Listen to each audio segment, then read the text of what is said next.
Welcome to Unfiltered Truth with Jack Bomar, a space where we cut through the noise, lean into the uncomfortable, and explore bold conversations to help you live beyond the limits. Today, we're diving into a topic that is urgent, painful, and often overlooked: men's mental health. Suicidal rates among men, especially men and women of color, are alarmingly high, and too often the conversations around anger, trauma, and emotional well-being are silenced and even stigmatized. We're pleased to have with us today for this conversation Dr. Jerome Maultsby, co-founder of the Transcendent Life Coaching Institute, a transpersonal psychologist, and one who has dedicated his life to guiding men through anger management, conflict resolution, and healing.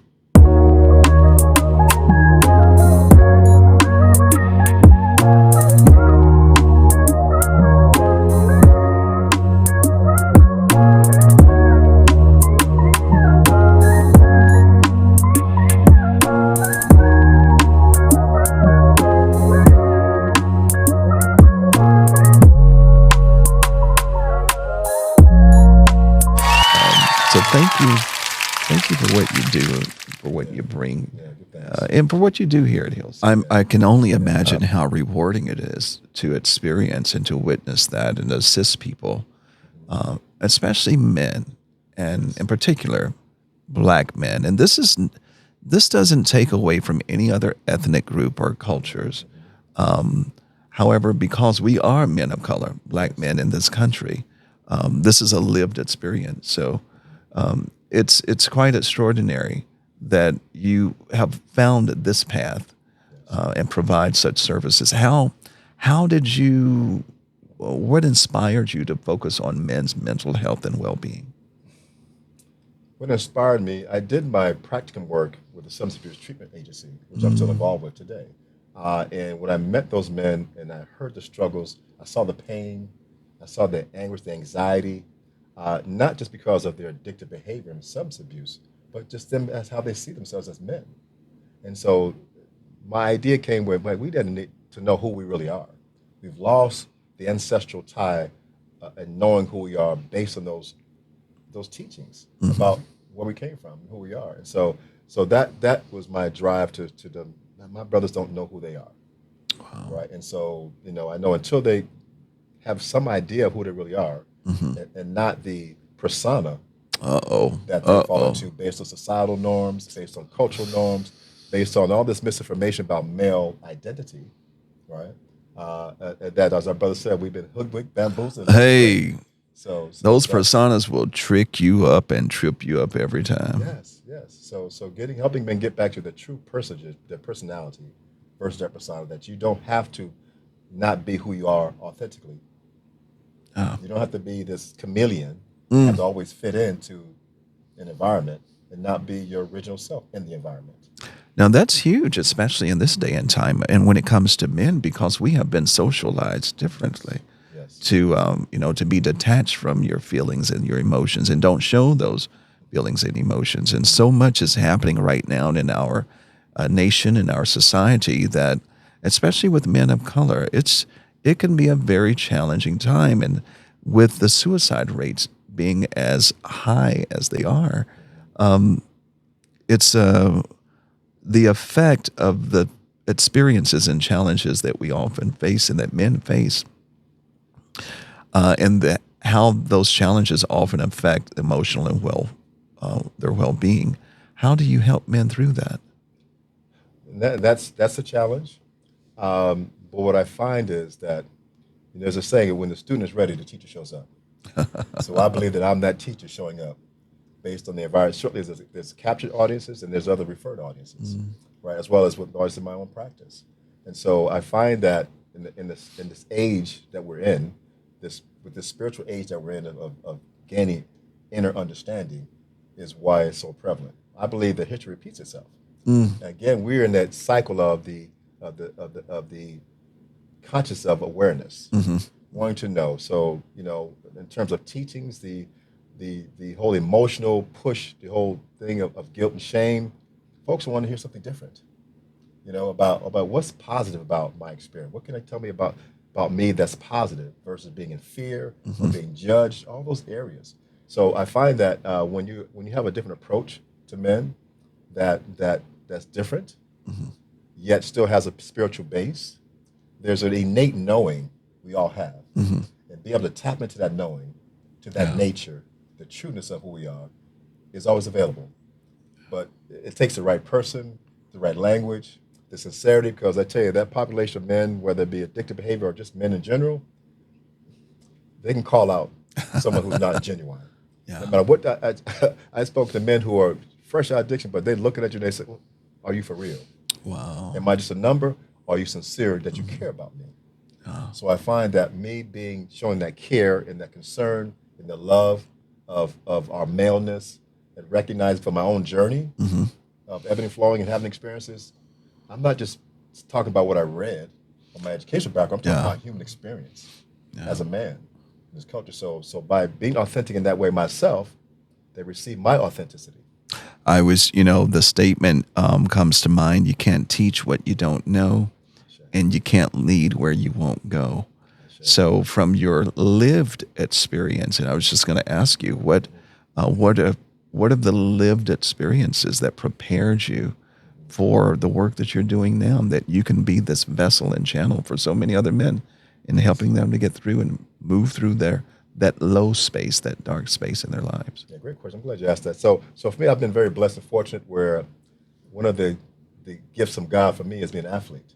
So the Mm, athletic got me an education, right? okay. So in that education, my spirit was an investigator. I want to see something different. So I chose to go across country from Connecticut to Seattle, Washington, and that changed my life. Being exposed to a new environment, to the West Coast versus East Coast. I moved from Connecticut, a multicultural state, to another multicultural state Wow. across on the other side, from the Atlantic Ocean to the Pacific Ocean, right?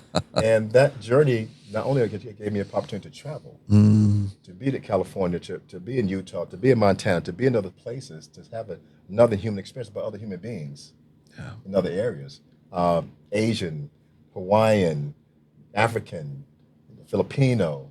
I had all that environment around me to learn how to adjust and to work within the environment and people. So that really elevated my understanding about, wow, we're not so different after all, right? So Yeah. that journey of experiencing other people, being in another part of the world, prepared me, right, for this journey based on knowledge of my own experiences. And of course, it wasn't always rosy. Don't let the doctor fool you. Well, the I've had my process is never rosy, Yeah, right? I've had my challenges, and through those challenges, Mm, being blessed with a foundation from my parents, from a spiritual foundation that's always been with me, in spite of my wow. challenges. So, but of course, as my mom would say, a hard head make a soft behind. Uh-oh. So, Well, you so didn't have a hard head, did you? I couldn't imagine you with a hard head, yes, Dr. Jerome. yes. Imagine going away from home, being by yourself, being able to do all what you want to do. Finally Right? free, huh? I'm free. The Amistad. That's free. I'm free, right? So that was the experience. But after bleeding out a few times, metaphorically, and having those experiences, but able to find the foundation of my spiritual foundation, always came to my rescue. The words from that Wow. that that religion that I was the foundation. Those things really gave me the strength to come back. Mm. To step back up, and as many times I fell down, I was able to get back up again. Hey, Right. that's a word for somebody. It doesn't matter how many times you fall. All that matters is that you get back up. That's right. Right? That's Was right. it Donnie John McClurkin? McCulkin, yeah. We fall down. But get back up again. Hey, that's a Yes. word right there. So, Yes. the suicide rates among men, and especially black men, are rising at alarming levels. Yes. And I would like, to hear from you in your perspective. What are some of the root causes behind this, and why is it often hidden Hmm. and ignored? Yeah. Yeah. And of course I'm being redundant in this perspective that we don't know who we are. So Mm, that's the major reason why we we don't know our don't history. know who we are. And what's the song? If you don't know where you come from, You don't know where you're going. another song that I love. A person without their roots, Hey, right, yeah, is like a tree without roots. yeah, And I'm paraphrasing, right? So therefore, realizing that not knowing who you are and where you come from, based on the information we've been given epigenetically, for our gene pool from our ancestors, Mm-hmm. being oppressed in slavery and having making new decisions Mm-hmm. about how they're going to manage this oppression. They changed the way of life, changed the way of being to at that time to survive, Yeah. right? Which inevitably led to them being more thriving based on knowing how to process captivity, oppression. So that's where it began for us in this country, and then from that, in those misinformations, those words, even in Mm. religion, and the practices, getting away from your true religion and having to take on something else that was manipulative Wow. during Wow. that time. Wow. So it just progressed generation after generation. So here we are in this 21st century. We're still seeing the results of Mm-hmm. what we know as separation between the house Negroes and the field Negroes. Yeah. And I believe that foundation, that separation of us as a people, it all began there. And so now, fast forward, now we're seeing how we're outside it, and we're crabs in the barrel. Mm-hmm. We're jealous of each other. We're envious of each other. Mm-hmm. Relationship between men and women is fleeting. Low tolerance, impatient with each other, Yes, yes. But so judgmental of each other. all that. So racism, how we've been socialized, the lack of support, Mm-hmm. the lack of their spiritual being, their awareness of their spiritual awareness, the fact that they have always had resources to tap into their higher consciousness and how to do that. Mm-hmm. So a lot of misinformation has led us to this point. There's so many things, um, case by case. There's so many things, but I think the foundation again is not having self-love and learn how to love one another. Wow. And so this crab in the barrel effect that we see happen all the time, the jealousy, envy. We see the young men in these gangs that looking for love and finding it in the wrong places. Mm-hmm. The separation of family, men and women.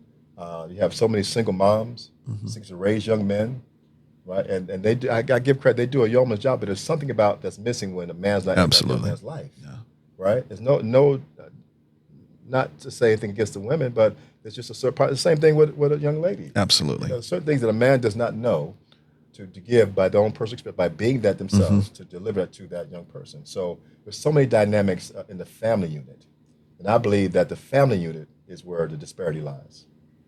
That's a packed statement there, and as we consider, anger and conflict are often indicators of a deeper pain. Hmm.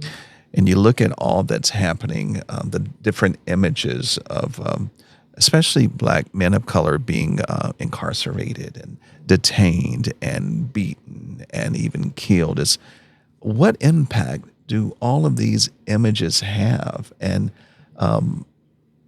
on the psyche, on the mentality of our men? Yes. You've just heard of recently the young man that was found hanging at his university. The public lynchings Yes. that we see once again. What impact does that have, and how do you differentiate between anger and conflict, healthy anger, and or disruptive anger? Sure, sure. Yeah, it's trauma. It's trauma.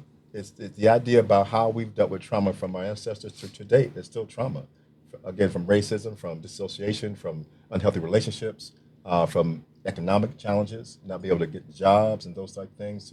So for a man to look at himself and not be self-supportive, that's traumatic, Mm. right? So the early childhood traumas that they experience coming up in their families, the dysfunctional families, the separation between the mother and the father, you know, there's a history that's repeated in our families based on learned behavior. Mm. My psychosocial environment is the catalyst as a young person, how I grow up and what decisions I make at Wow. that point, Wow. right? And so those decisions I make will impact us from the ages, from even 4 years old on up to in around 10 or 12 years old. We made conscious decisions about how I'm dealing with trauma, how I'm dealing with those things that hurt me, that don't feel good. Wow. And it follows us up into our adulthood if there hasn't been any intervention. So those traumas that we've experienced as young people follow us, and we live them out. And so when I go into an environment that's disruptive, that's chaotic, I become angry about my environment. So now I have this narrative of how I deal with this. I'm going to be an angry person. Mm. I'm going to show you that I'm not going to stand for that because it doesn't feel good. And when I have the same feeling I had as a child, I have the same feeling as an adult. Wow. And I recognize that it's that narrative that I grew up with. And until that changes, we live out those narratives. And until we learn how to change it, and that's we'll get into that. Yes. Some answers or some tools that we can use to help change that. So but many men grow up and have grown up with the message that expressing emotion is weakness. Yes. How does this cultural expectation contribute to the mental health crisis? So part of my mantra with my men, working with them, I tell them right off the bat, I'm the feelings guy. I'm going to help you address what's going on inside and on the outside. So I'm here to take that mask off. Yeah. And let's get to the real self of what are you really feeling?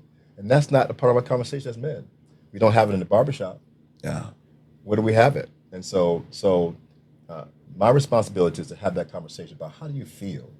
Because based on any situation that you're involved in, you're going to feel a certain way about it. You have a thought about it, you feel about it, and your behavior is more likely going to be in kind to that thought and those feelings.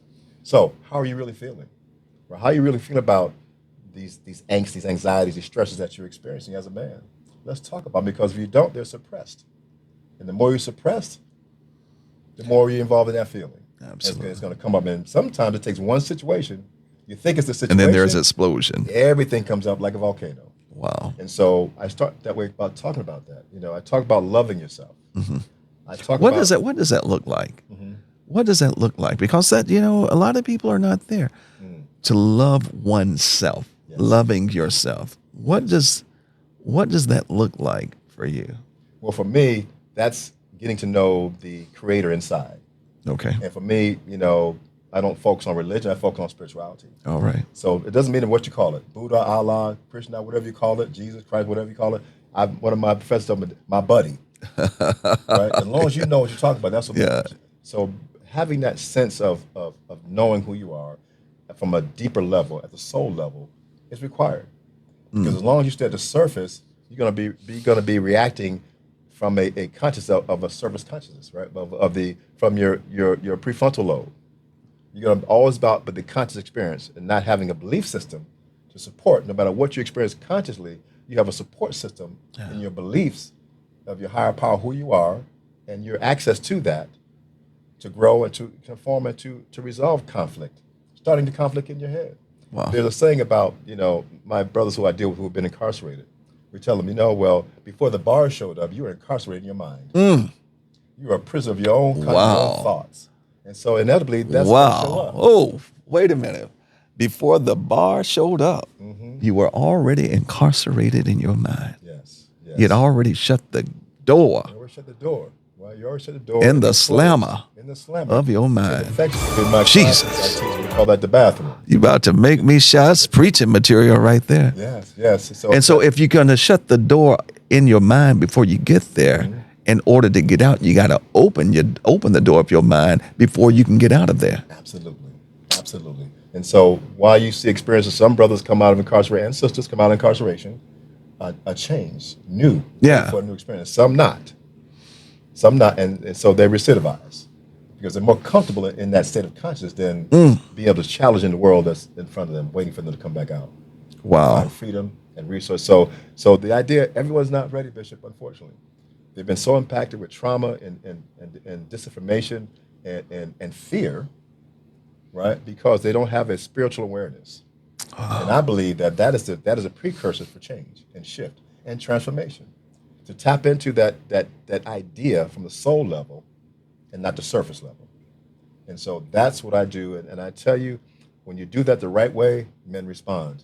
You know why? Because it's our nature. It's really who we are. It's in us. You just got to tap on that. And that's the key to those bars. It's tapping to that nature and finding out, man, I'm more than this. I'm better than this. So that's not who I am. It's been an experience because of my thinking. So it's my thinking is a catalyst of how I show up and what I do. Wow. And so we have to change our way of thinking and having the right information given to us that's empowering and not disempowering, that reflects truth and not false and misinformation. Is that Carter G. Woodson? Yes. the miseducation of the Negro. Yes. You know, in listening to you speak, I'm reminded years ago I spent significant time in Australia, the Down Under, and had the privilege of working with members of the First Nations people. You understand, you don't refer to them as Aboriginal because that's the indigenous people of Australia. And I've learned that when youth become of a particular age, at a particular age, they are taken on a walkabout into the land in order to learn who they really are. Yes. And until a youth is taken on a walkabout, they have no sense of country, no sense of identity, no sense of gnosis of knowing who they are and what they carry. And so, in listening to you, there was a time we used to have what we call rites of passage, Yes. and we had them in different stages, in different. We do it when we graduate from one level of education to the next. How essential is it to create moments like that to help, especially for men Yes. and men of color, Yes. to have these moments of moving from one stage to the next and processing where we were in order to fully embrace where we are and where we're headed? Yes. It's a matter of us just expose them to something different. Move them away from the norm, right? Moving to a space where it may be uncomfortable originally because of your learned behavior, because of your habitual self, but to give them options about such as this rites of passage, to knowing that, man, you're more than that. Again, I go back to our ancestors, go back to who we are and where we come from, to make that connection, not be separated from this this side of the world, Yeah. right? This side of the world. And so we talk about this idea about being decolonized, which you spoke to very well. And I believe that colonization, that way of thinking, is not our original way of thinking. And so we have to go back to find out, what is that about me that makes me so different, so powerful, that why someone wants to oppress me, right? There's something to that. It's not oppression just for what we think it is, because most time they know who we are more than we know who are ourselves. Yeah. Right. So we don't study our history.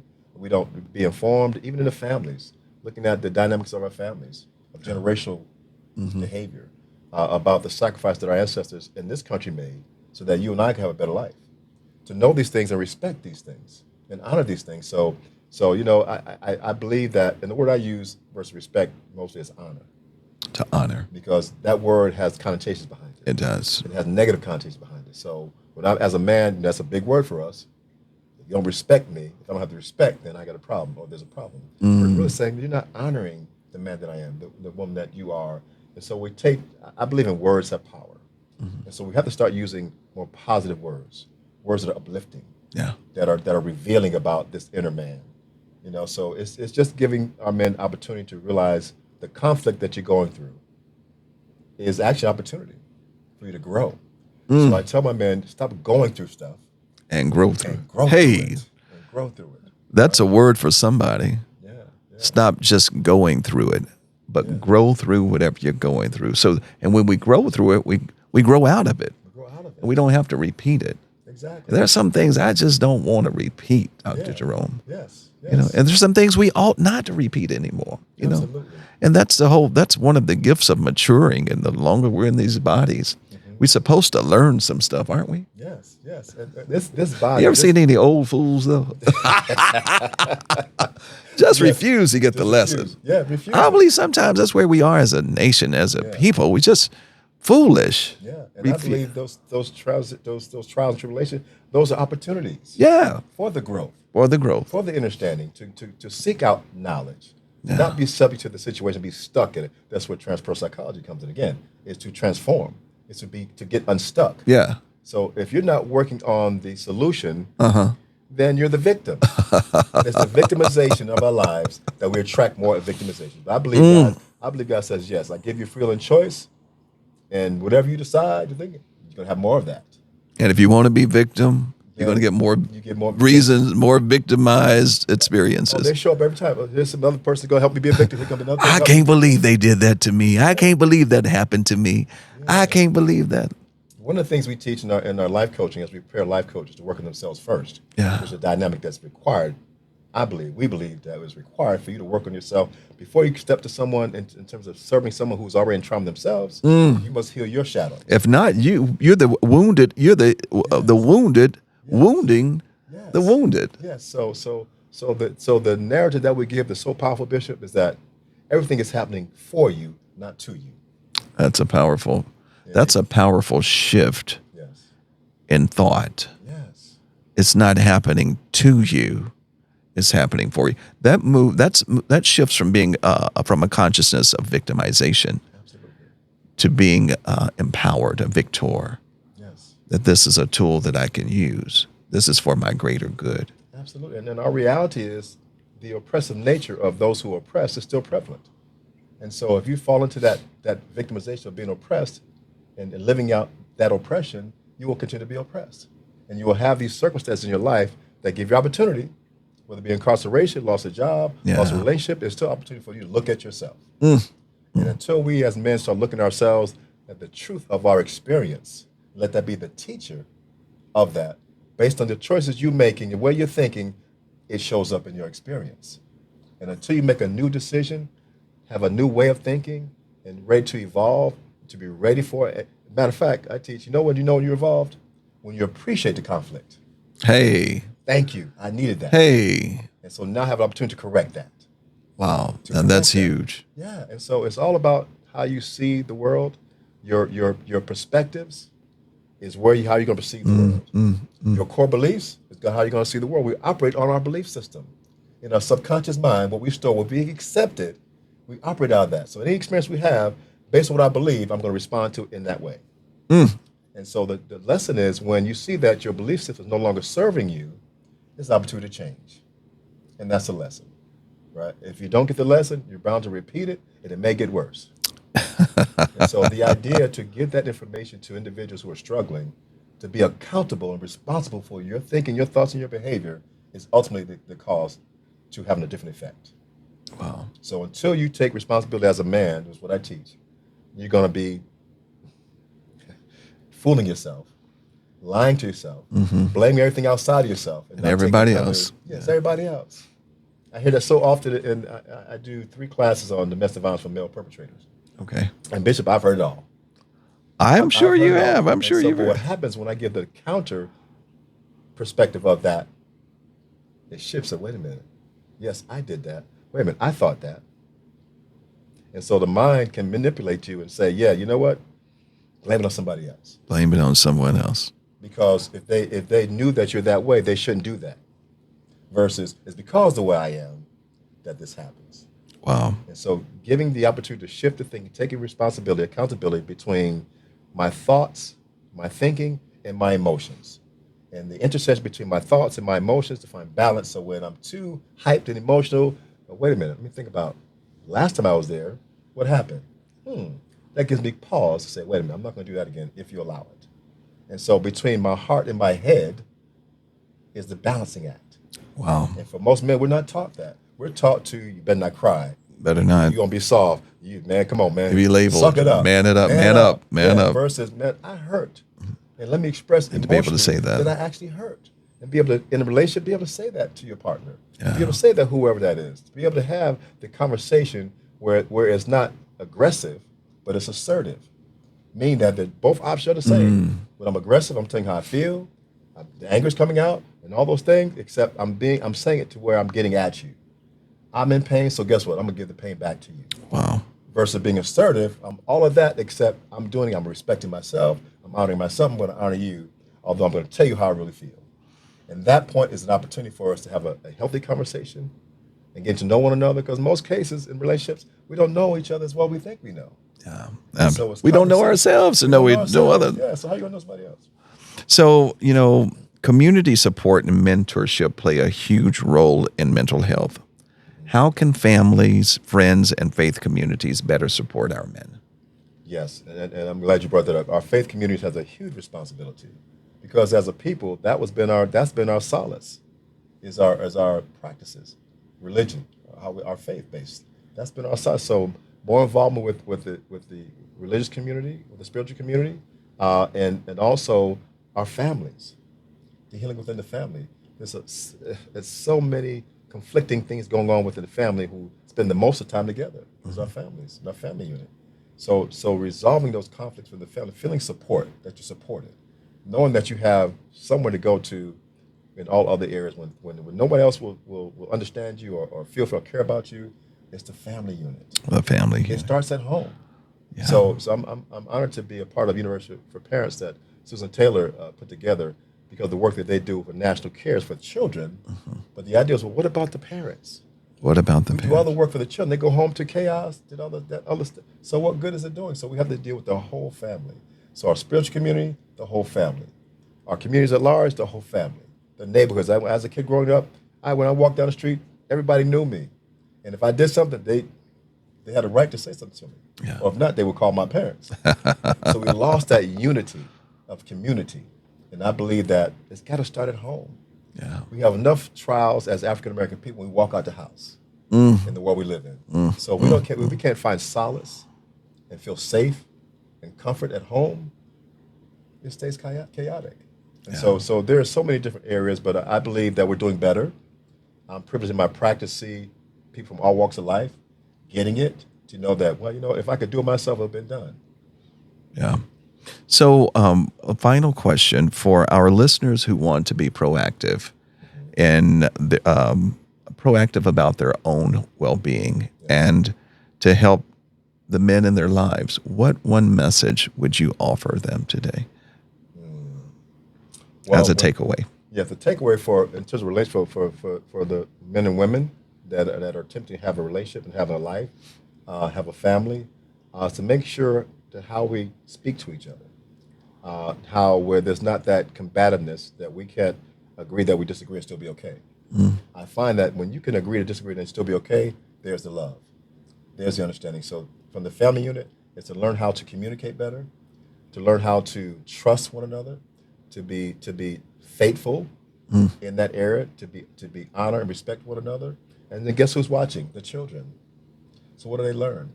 Well, how parents go, so do our children. Yeah. And so that's one aspect of it. Also, to find a spiritual community, to find solace in, right? And to know that certainly the church starts within.